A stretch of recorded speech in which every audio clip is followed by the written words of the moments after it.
నమస్కారం. Welcome to Radha's ప్రాచీన ప్రాంగణం. సప్త ఋషులు అనే శీర్షికలో భాగంగా మనము జమదగ్ని మహర్షి గురించి తెలుసుకుంటున్నామండి. నిన్నటి సంచికలో కార్తవీర్యార్జునుడు అనే మహారాజు వచ్చేసి ఈ జమదగ్ని మహర్షి దగ్గర ఉన్నటువంటి కామధేనువుని తన నగరానికి తీసుకుని వెళ్ళిపోతాడు. అసలు ఈ కార్తవీర్యార్జునుడు ఎవరో ఇప్పుడు తెలుసుకుందాము. ఇతడు హైహైవ వంశానికి చెందినటువంటి కృతవీర్యుని కుమారుడు. పుట్టుకతోటే ఇతనికి చేతులు ఉండవు. అయితే ఇతడు దత్తాత్రేయ మహర్షికి పరమభక్తుడు. ఘోర తపస్సు చేసి దత్తాత్రేయుడి అనుగ్రహం పొంది 1000 చేతులని పొంది మహావీరుడవుతాడు.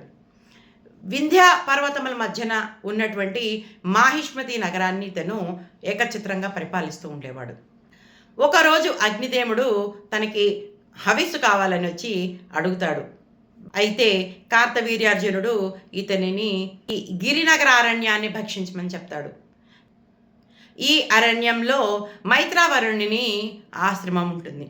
అగ్నిదేవుడు ఈ అరణ్యాన్ని దహించి వేస్తే ఈ మైత్రావరుణిని యొక్క ఆశ్రమము మొత్తము కాలి బూడిదైపోతుంది.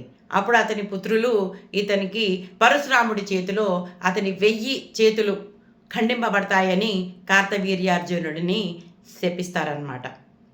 ఇది ఇలా ఉంటే తను ఇంట్లో లేనప్పుడు తన తండ్రి దగ్గర నుంచి కామధేనువుని ఈ కార్తవీర్యార్జునుడు ఎత్తుకెళ్ళిపోయాడని తెలిసినటువంటి పరశురాముడు తన పరుసం తీసుకుని ఇంకా వెళ్ళిపోతాడు. అతని రాజ్యం మీదకి వెళ్ళిపోయి అతడి 1000 చేతులు నరికి తలని ఖండించేసి అతని దగ్గర ఉన్నటువంటి ఆ కామధేనువుని తెచ్చేసుకుంటాడు. ఆ తర్వాత ఏం జరుగుతుందో వచ్చే సంచికలో తెలుసుకుందాం. అంతవరకు సెలవు.